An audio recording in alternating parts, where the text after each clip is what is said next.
dia. Que Jesus possa estar nos abençoando, né? E que essa revisão, tipo, melhores momentos dos 15 primeiros capítulos da obra Nosso Lar, possa nos ajudar, nos ensinar com os exemplos que o André Luiz trouxe para a gente da vivência dele. A gente vai destacar algumas coisas de cada capítulo, alguma coisa que chamou a atenção. Reprisando lá no capítulo 1, a gente encontra o André Luiz começa descrevendo a situação dele no umbral. Imagina se a gente tivesse sido igual aqueles seriados que tem na TV, que a gente é abandonado no meio de uma mata, sem nada para sobreviver, que você não tem um alimento, você não tem cartão de crédito, não tem celular, não tem contato, não tem mais nada. É mais ou menos isso que aconteceu com o André Luiz. Quando ele deixou o corpo, ele foi para uma região onde ele não tinha nenhuma infraestrutura, ele não tinha contato com ninguém, ele não encontrou ninguém conhecido. Ele perdeu a noção do tempo, ele sabia que ele havia desencarnado, mas ele não tinha nem noção de para onde ele estava indo. Ele ficava caminhando sem saber para onde. Ele era impulsionado a caminhar, ele sentia necessidade de caminhar, mas ele não sabia para onde ir, nem há quanto tempo, sentia medo e não conseguia raciocinar. Ele começava a pensar numa solução e não conseguia dar continuidade nesse raciocínio. Toda essa situação que ele vivenciou, e se a gente imaginar que está perdido fora de casa, sem ninguém por perto, sem um cartão, sem um celular, a gente sentiria assim mesmo, sem saber para onde ir, sem saber que rumo tomar. E ele começa a perceber que na vivência dele aqui na Terra, ele tinha sido absorvido pela filosofia do imediatismo. Olha que importante esse exemplo que ele traz para a gente. Absorvido pela filosofia do imediatismo. Ele permitiu, como muitos de nós permitimos, que a rotina diária tomasse conta de todo o dia a dia. Ele dedicou-se única e exclusivamente à vida material. Ele trabalhava, ele cuidava da família, ele se dedicava à sua profissão, mas ele esqueceu de cuidar da parte espiritual. Ele negligenciou esse lado. Então, o que ele viveu? Só o que tinha aqui. Quando ele se viu fora dessa situação, ele não conseguia nem raciocinar, ele não conseguia ter a continuidade da vida dele. Ele fala assim, habitar a terra, gozar-lhe todos os bens, colher as bênçãos da vida, mas não lhe retribuir a sentir do débito enorme. Isso é muito interessante para a gente ver que a gente está aqui usufruindo de todos os bens do planeta, mas que a gente tem que devolver. Nós estamos usando um corpo, respirando ar, nós estamos vivenciando uma experiência, mas nós precisamos devolver alguma coisa em troca do ar que a gente respira, fazer alguma coisa pelos outros, como forma de retribuição de todas as dádivas que nós recebemos. E ele termina o capítulo dizendo que, como uma flor de estufa, não suportava as verdades eternas. Flor de estufa é aquela que você cria fechadinha, né, numa redoma, e a hora que você põe no sol, você morre. Ele não tinha se preparado, com as palavras dele mesmo, ele não adestrara órgãos para a vida nova. E isso que ele fala é muito interessante para a gente ver a importância da gente adestrar os nossos órgãos, da gente se preparar agora. Não é porque a gente tem uma perspectiva de vida de 70, 80 anos que nós vamos deixar da hora que eu aposentar, vou me preparar. A gente não sabe quanto tempo resta. Nós temos que nos preparar todo dia, desde a hora que a gente nasce. Adestrar os nossos órgãos, estar preparado para a grande viagem. A última frase do capítulo: suai agora para não chorares depois. Fazer o sacrifício, estudar, conhecer, saber o que nos espera, nos preparar o que vem pela frente. Materialmente a gente não faz isso. A gente chega fim da semana, a gente vai lá no mercado, a gente faz uma compra, provisionando os alimentos que nós vamos usar. Nós compramos as nossas necessidades, as roupas, tudo. A gente se precavém para alguns dias, né? Pois na nossa vida material nós temos que nos precaver para outra vida que vem depois, preparando, estando prontos, deixando tudo encaminhado. E o conhecimento que ele nos traz faz parte da ajuda dessa preparação, né? No segundo capítulo, ele ainda está lá, sentindo fome, sentindo sede, o assédio de seres perversos, ele não consegue dormir. Quando ele dorme um pouquinho, ele é acordado. Então imagina aquela situação, a roupa toda rasgada, como se tivesse sido abandonado no meio de uma região inóspita mesmo, que ele não encontrasse nada que pudesse vir ao seu auxílio. E no segundo capítulo, ele narra para a gente que ele estava sendo acusado de suicida. Os espíritos que vinham troçar com ele chamavam ele de suicida, e ele não entendia aquilo. Como suicida? Ele ficou doente, ele lutou, ele sofreu cirurgias, como que ele estava sendo chamado de suicida? E, devido ao esgotamento, já que ele foi passando, ele começou a passar por períodos de desânimo. Ele foi ficando cada vez mais desanimado. Mas foi só quando as energias faltaram de tudo. Foi aquele momento assim, sabe aquele momento que a gente fala assim, estou no fundo do poço?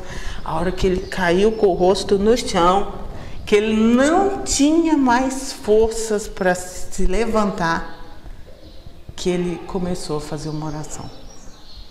Ele fala pra gente que ele não sabe quanto tempo ele ficou ali orando, chorando e realmente sentindo aquilo que ele estava pedindo na oração, que chega Clarence e se aproxima dele.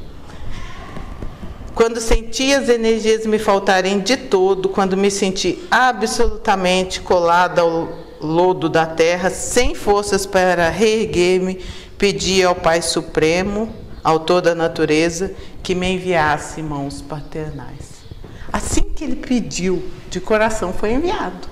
Quer dizer, já estava lá, né? A gente sabe que já estava lá, que ele não estava conseguindo ter acesso, mas foi pedir e ele conseguiu enxergar o Clarence. Mas, como todos nós, precisou chegar na última gotinha das forças. Olha mais um ensinamento para a gente. Quantas vezes a gente vai lá e fica até esgotar a última gotinha da nossa força para depois a gente ir buscar a ajuda do alto. A gente, às vezes, precisa ser submetida a todo esse esgotamento para que o nosso orgulho seja massacrado, para que a gente possa pedir, para que a gente possa implorar pela ajuda. Depois da oração surge Clarence na frente dele. E ele é resgatado e levado para dentro da colônia, nosso lar. Clarence e os ajudantes levam e ele começa a receber o socorro na colônia. Ele é encaminhado para um aposento, ele recebe alimentação, ele se surpreende com tudo que ele está vendo lá. Imagina, são construções que a gente não consegue nem imaginar, mentalizar. Então, imagina a surpresa que ele não ficou, com a beleza de tudo, com a organização, com tudo que ele estava enxergando lá na cidade. pequena quantidade de um caldo reconfortante e água são suficientes para modificar completamente aquela sensação de fome que ele teve. Reanima-o completamente. E ele escuta uma música e já fica sabendo que aquela hora era a hora da oração em nosso lar. Ainda meio sem forças, ele pede para ir. E o enfermeiro que o estava acomodando no quarto leva, dá o braço e ampara ele. E ele assiste a essa oração coletiva. Completamente surpreso com tudo. Aí ele vê Clarencio, aquele que havia resgatado, fazendo parte de era um dos 72 integrantes que estavam lá na frente. E sente muita renovação depois dessa oração. Ele é trazido novamente ao quarto que ele ia ficar, mas ele já volta sentindo esperanças.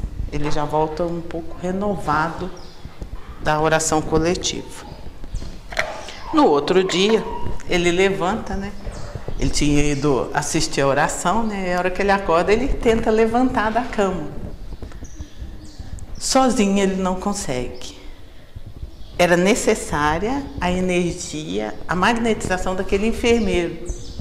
Ele conseguiu ir na oração porque ele estava amparado magneticamente.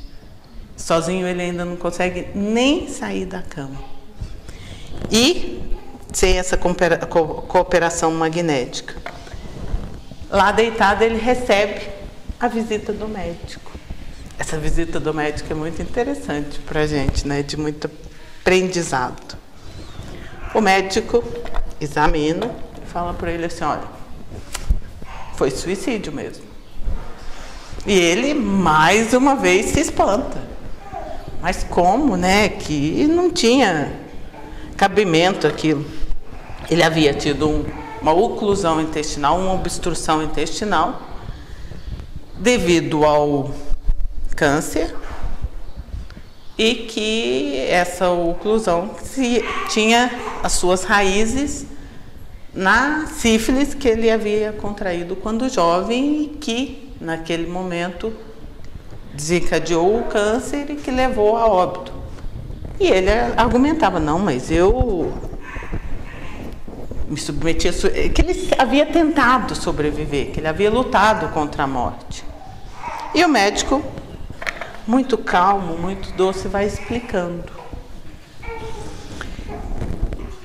André, a moléstia não seria tão grave se o procedimento mental no planeta estivesse enquadrado nos princípios da fraternidade e da temperança.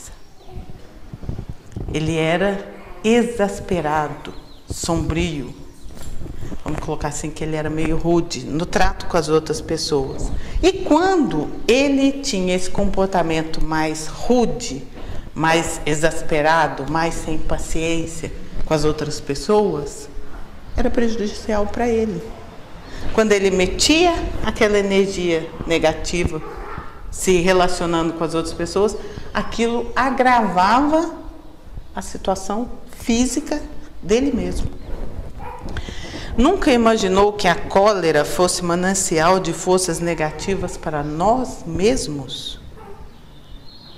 A ausência do autodomínio e a inadvertência no trato com o semelhante agravou de muito o seu estado físico.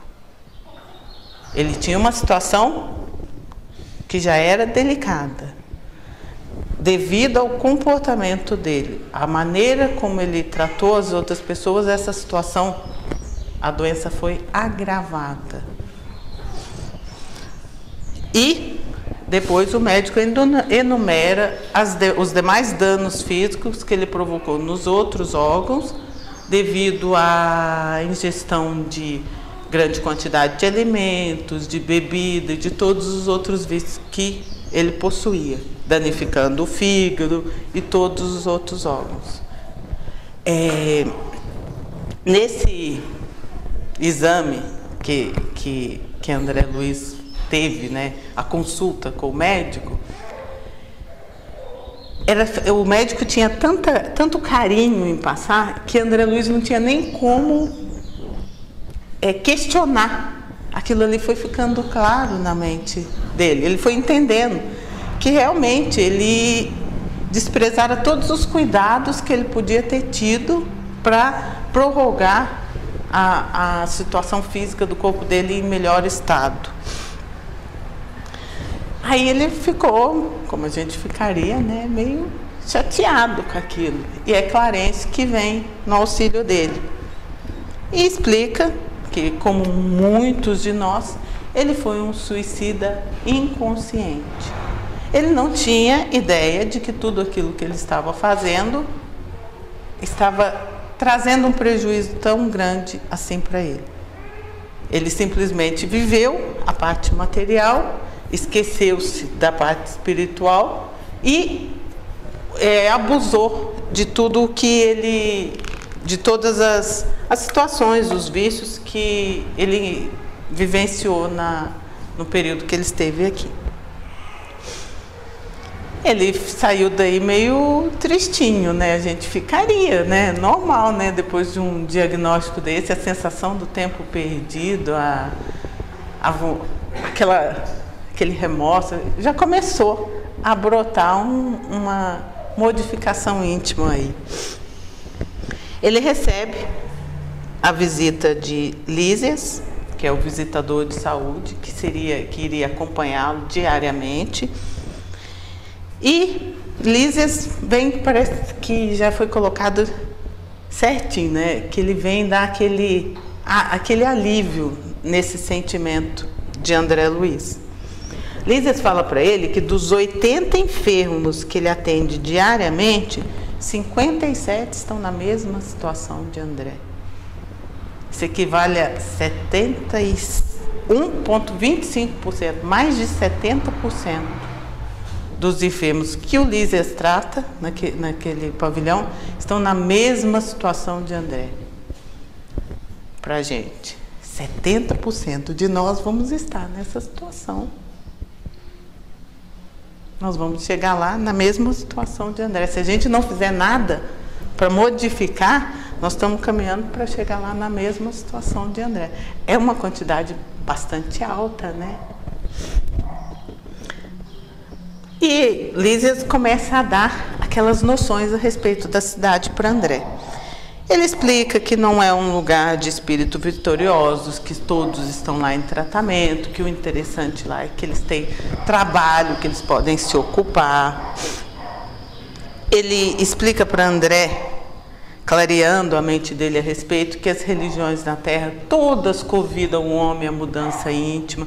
Todo mundo renasceu aqui, teve acesso pelo menos algumas vezes ao convite do banquete divino, e que a gente é que negligencia esse convite, seja da forma que ele venha, seja por qual religião que ele venha, a gente é convidado.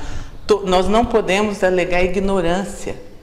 De uma forma ou de outra, nós fomos convidados a conhecer o Evangelho, chegou até nós esse conhecimento.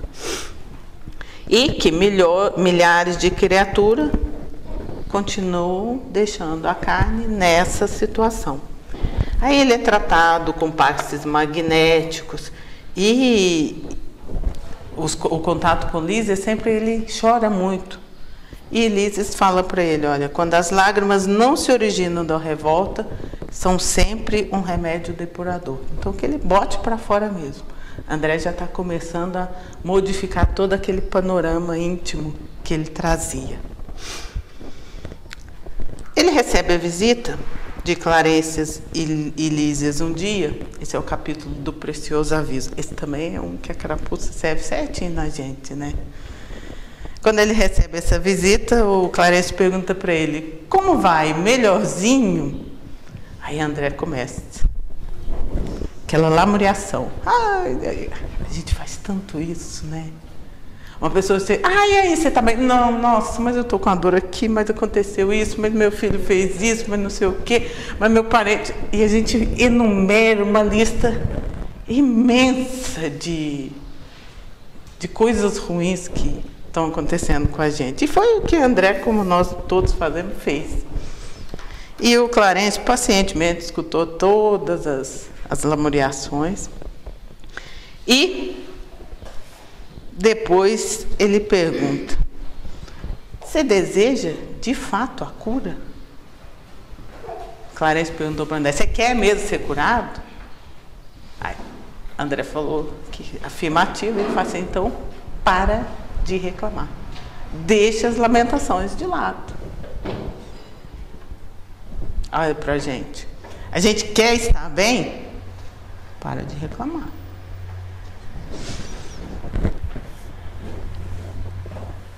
Aprenda a não falar excessivamente de si mesmo, nem comente a própria dor. E delicadamente, com todo aquele amor, Clarencio convida André, o que a gente falaria assim grosseiramente: para de ficar reclamando. Ele é chamado a brios, né? A dor é uma possibilidade de enriquecer a alma. A luta é o caminho para a divina realização. E ele repete a pergunta: e aí, como é que você está? Aí André já responde: não, eu estou bem, estou melhorando. Que é o exemplo de o que a gente deve fazer. A hora que perguntar como a gente está, vamos aprender a olhar. Sempre tem uma coisa boa acontecendo. Tudo tem um lado bom. Vamos olhar por esse lado, vamos deixar de reclamar das nossas possibilidades de crescimento. Olha, a gente estuda e a gente sabe que a dificuldade é possibilidade de crescimento. Então, a hora que a gente vê, que a gente estiver olhando, vamos olhar para o que está engrandecendo a nossa existência. A convivência diária com Lísias vai trazer nos próximos capítulos os ensinamentos que Lísias foi mostrando para André a respeito da colônia, a respeito de vários ensinamentos a respeito do Evangelho, que Lísias vai passando aos poucos para André. É como se ele fosse, junto com a visita, viesse um ensinamento. Cada visita traz um ensinamento que ele vai nos passando no livro. André pergunta, né? Mas por que ninguém me visita? Ele queria ser visitado. Se eu estivesse na Terra, alguém já teria me visitado. E ele recebe informações. É aí que ele fica sabendo que ele esteve 8 anos no umbral. Até esse momento ele não havia. Que interessante, né? Passou o tempo de uma melhora espiritual, um pouco de abertura, para depois esses detalhes começarem a ser passados para ele, né? Talvez se lá no começo ele tivesse recebido essa informação, ele não teria trabalhado ela de forma tão positiva. Agora ele fica sabendo que ele esteve 8 anos e recebe notícias que Clarencio foi buscá-lo por intervenção da sua mãe, que está num plano superior, e que chegará o dia em que ele vai receber uma visita dela. E Lísias ensina para ele que para a gente conseguir as coisas, a gente precisa de 3 requisitos que são necessários: desejar, saber desejar e merecer. Tudo precisa desejar, vontade ativa, saber desejar, trabalho persistente, fazer por onde acontecer, né?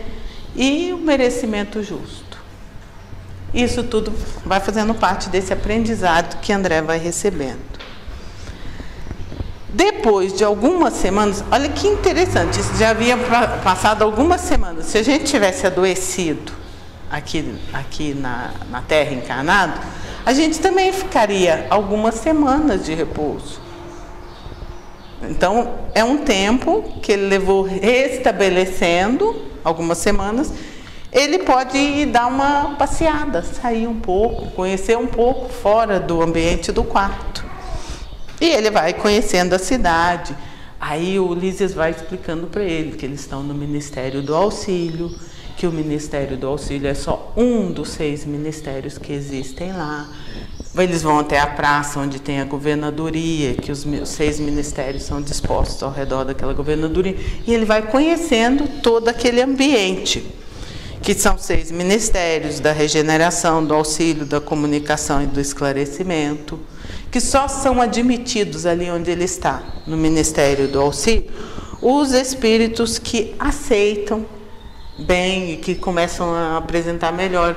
Quando eles estão mais refratários aos ensinamentos, eles são levados para regeneração, e que existem os ministérios mais elevados, mais em contato com o plano superior, que é o Ministério da Elevação e da União Divina. Explica que nosso lar, ele se estranha, né? Porque chega lá, todo mundo está trabalhando, todo mundo está ocupado. E Lísias fala, não, mas isso aqui é uma colônia de trabalho, de realização. Conta da fundação, quando os portugueses chegaram lá. Como foi feito aqui, na Terra, no plano material, também foi feito lá no mundo espiritual, só que anteriormente, né? A gente sabe que tudo que acontece aqui foi preparado lá e depois concretizado aqui, no mundo material. Nenhuma organização útil se materializa na crosta terrena sem que seus raios iniciais partam de cima. Ele explica que todos na colônia trabalham e que o se ausenta mais dos períodos de férias é o governador. Ao oposto do que a gente vê aqui, o que mais trabalha lá é o que toma conta de tudo. André, vendo aquilo, ele falou assim, escuta, mas como é que abastece isso aqui? A preocupação dele era como que seria feito o abastecimento. Nesse capítulo, sobre o problema de alimentação, Lísias explicou para ele que, no começo, houve muito problema com a alimentação. Porque nós saímos daqui, desencarnávamos e chegávamos lá e queria continuar na vida boa, comendo de tudo, bebendo e se fartando à vontade de todo tipo de alimentação. E que houve, para uma melhoria da situação espiritual da colônia, houve um grande trabalho que o governador fez para modificar isso. No começo, há mais ou menos um século, a dificuldade era muito grande. E o único ministério que ficou imune foi a União Divina. O único que não se envolveu nessa comelança toda, nessa abastança de coisas próximas, parecidas com as coisas materiais, foi o da União Divina. E o governador convocou espíritos elevadíssimos para ir lá para instruir, para que o pessoal aprendesse a ficar sem aquela alimentação. E depois de 21 anos, o Ministério da Elevação aderiu. 21 anos. Mas precisou passar tempo trabalhando na cabeça dos espíritos para que isso fosse modificado. Não houve combate, nem ofensiva, mas precisou de uma resistência resoluta, precisou ser firme para conseguir modificar, para que os outros ministérios viessem aderindo a consumir somente o necessário. A gente saía daqui, chegava lá e queria continuar na mesma abastança que a gente vem vindo aqui. Depois de um trabalho muito grande, olha, precisou ficar 6 meses com a alimentação reduzida, a inalação dos princípios vitais através da respiração e das águas magnetizadas de diversas formas. Vamos colocar assim, não foi a pão e água, né, mas foi a pão e ar. Precisou passar 6 meses assim, para que sensibilizasse, para os espíritos conseguissem ver a necessidade, o tanto que seria melhor dessa forma. Aí Lísias conta para André que desde esse período só existe maior suprimento de substâncias alimentícias que lembram a Terra nos ministérios da regeneração e auxílio. Isso é mantido para que haja a adaptação. Reduziu-se a expressão física e surgiu maravilhoso coeficiente de espiritualidade. É possível para a gente imaginar a diferença que fez o desapego do que é supérfluo, né, nos demais ministérios, ficando somente com o necessário. Não havia mais o esbanjamento desnecessário. E em outro passeio, André vai conhecer o Bosque das Águas, que é uma região assim, maravilhosa, onde os namorados vão passear um local de passeio, que é a nascente do rio, o Rio Azul, que é a água que alimenta a cidade de Nosso Lar. Nesse capítulo que André conhece o aerobus, um ônibus, a gente acredita que seja elétrico, né, porque ele não tinha contato com o solo, e que ainda não chegou aqui para a gente, mas não deve demorar muito, né, pelo tempo que a obra está escrita. Daqui a uns tempos nós vamos estar com bastante transporte nesse sentido, né.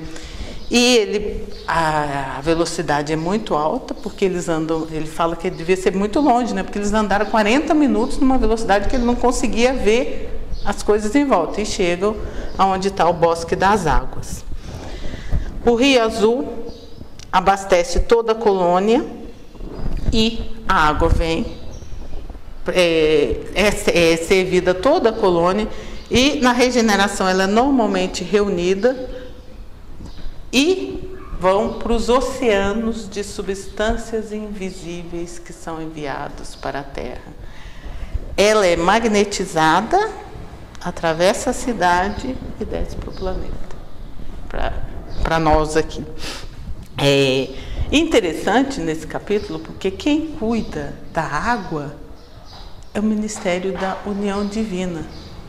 Lises fala que é umas poucas tarefas que o Ministério da União Divina, tarefas materiais, né, que o Ministério da União Divina realiza. Olha a importância da magnetização. A água é o veículo mais poderoso para os fluidos de qualquer natureza. Ela pode ser usada como alimento, como remédio. Olha a importância. Sempre que a gente lê esse capítulo, a gente lembra de uma palestra do João, que ele fez aqui, aquela palestra inesquecível, em que ele falava das moléculas da água. Nessa palestra, é um trabalho científico, eu não lembro do nome do cientista, que ele fez com a água, em que ele expunha a água a diversos... A pessoa falava diversos sons. Colocava a água numa música clássica, colocava a água com uma palavra de baixo calão, e depois colocava no microscópio e via que a molécula sofreu modificações. As figuras eram impressionantes. Você vê as fotos da água que havia sido submetida a uma oração, a uma prece, a uma palavra de, por exemplo, amor, e ver a água que era submetida às energias mais negativas, a falar coisas mais negativas. Era uma diferença muito grande. E quando a gente pensa que grande parte do nosso corpo é água, a gente consegue entender a importância que a água exerce. Se a gente pensa em coisas negativas, toda a água do nosso corpo vai estar ficando igual aquela água horrorosa, que ficava aquela molécula horrorosa. Quando nós nos alimentamos com pensamentos positivos, nós conseguimos modificar até a estrutura do líquido que existe no nosso corpo. Ainda ensinando sobre a importância da água para André, ele explica que ela é nociva nas mãos perversas, né, confirmando que a palestra que a gente já assistiu, né, e útil nas mãos generosas. E quando em movimento, sua corrente não só espalhará a bênção da vida, mas constituirá igualmente veículo da providência divina, absorvendo amarguras, ódios e ansiedade dos homens, lavando-lhes a casa material e purificando a atmosfera íntima. Realmente a água consegue lavar a nossa alma. Já viu? A gente fala assim, ó, vamos lavar a alma. A água. Ela é um veículo que leva, que tira, que consegue afastar de nós. E consegue, como eles dizem, nos medicar. A água fluidificada. Medicamento. Ela é magnetizada de jeito que a alteração no nosso corpo seja promovida, no nosso corpo material, pela água. Ainda sobre a cidade, né? Lísias esclarece a André que existem outras colônias, como o Nosso Lar, que não é só o Nosso Lar, que, por exemplo, esse sistema de ministérios foi inspirado numa outra colônia chamada Alvorada 9, foi adaptado de acordo com as necessidades de Nosso Lar, que nenhuma condição de destaque é concedido lá a título de favor, toda a hierarquia é mantida a título de merecimento. Só tem maiores responsabilidades quem fez jus, e realmente quem assume um cargo maior assume uma quantidade de responsabilidade muito maior. Que, para ter um exemplificar, né, que em 10 anos, somente 4 entidades conseguiram ingressar na união divina. A maioria dos espíritos que é acolhido lá, como eles estão ali, vai ser preparada e reencarnará.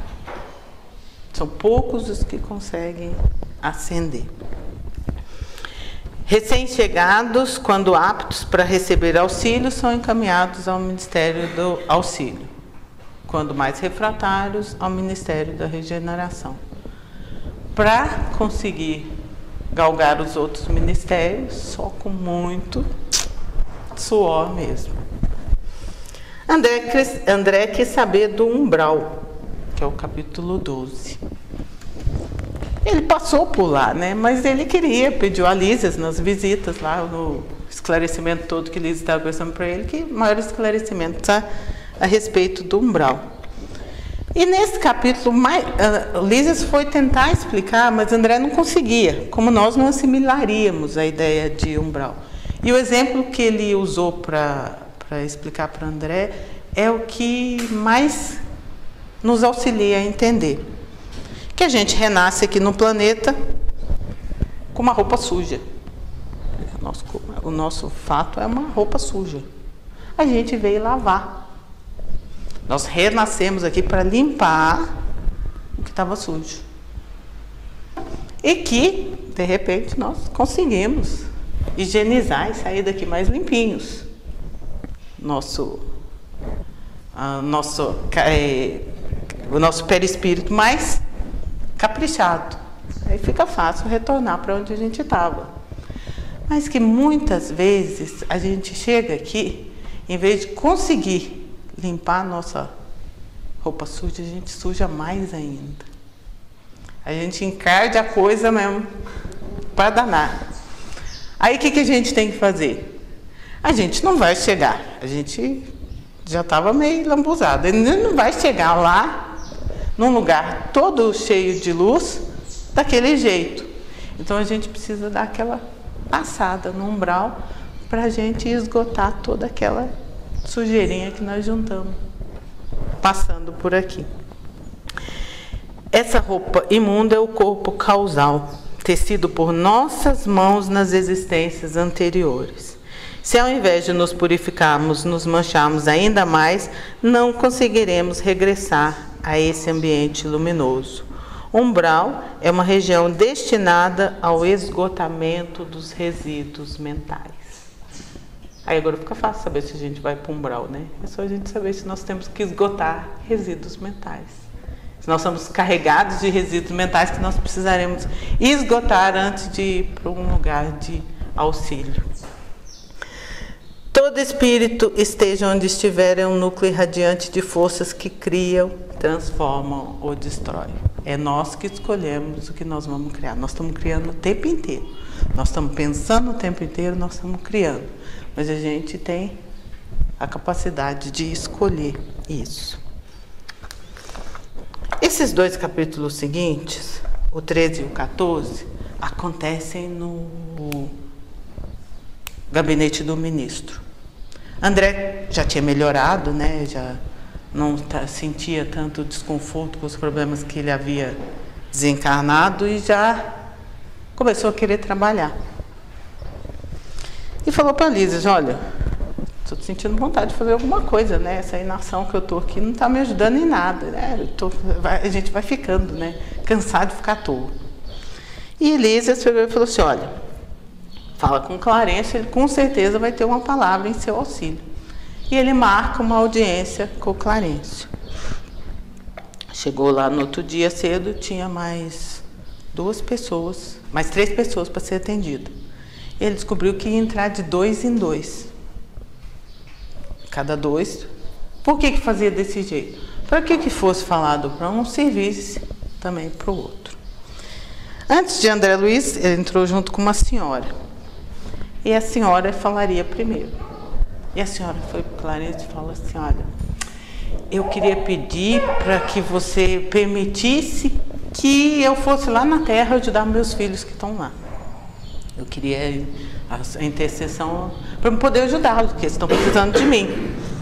E o Clarencio pergunta: quantos bônus horas a senhora tem para oferecer? E ela tinha só pouco mais de 300 bônus horas. Já fazia 6 anos que ela estava na colônia.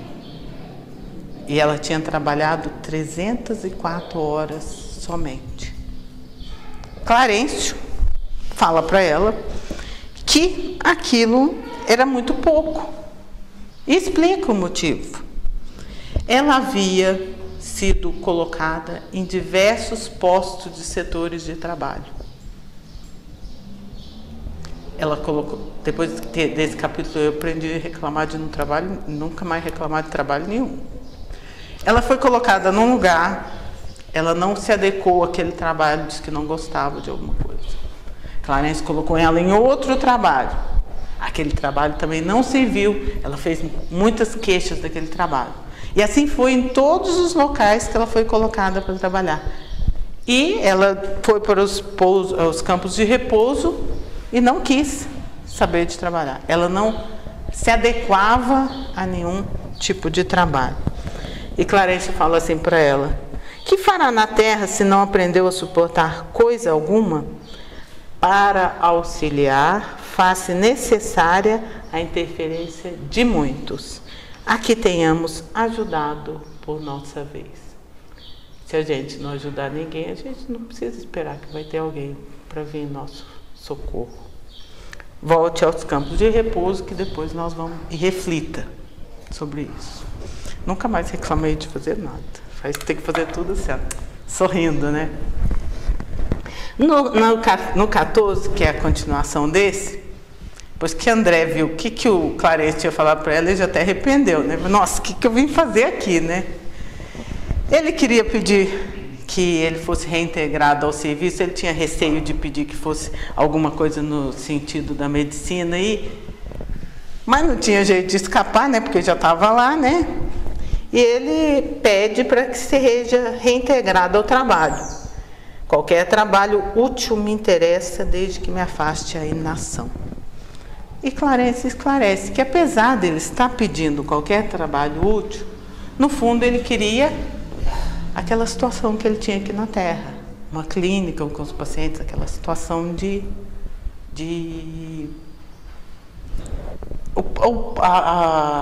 da colocação dele, de estar em evidência como médico, né?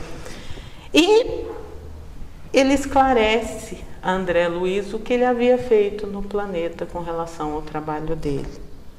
Ele malbaratou a dádiva do trabalho aqui na Terra.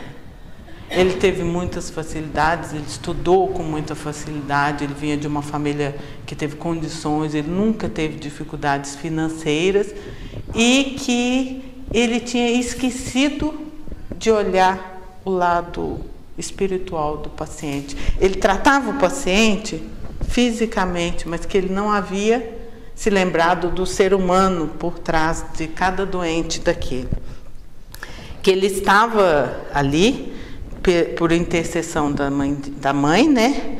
E também devido a 15 dos 6.000 que ele havia atendido gratuitamente. 15 espíritos não esqueceram dele. Olha o que é um ato de amor ao próximo. Esses 15 sempre faziam preces intercedendo por ele. E essas preces chegavam até ele, até nosso lado, de forma a endossar que ele fosse reintegrado em alguma forma de trabalho. Não como médico, porque ele não teria habilidades para exercer a medicina, porque ele não desenvolveu essa capacidade de leitura do ser humano como espírito, que é a medicina que é praticada lá. Mas que ele poderia exercer outras tarefas até aprender. E pela primeira vez, André chora de alegria em nosso lar. O último capítulo, que a gente vai reprisar aqui, é a visita da mãe de André. André fala que os fluidos carnais competem à alma a profundas sonolências. Naquele momento íntimo dele, ele está despertando, acordando dessas sonolências que ele tinha na reencarnação. Ele está num período bastante reflexivo, de bastante reflexões.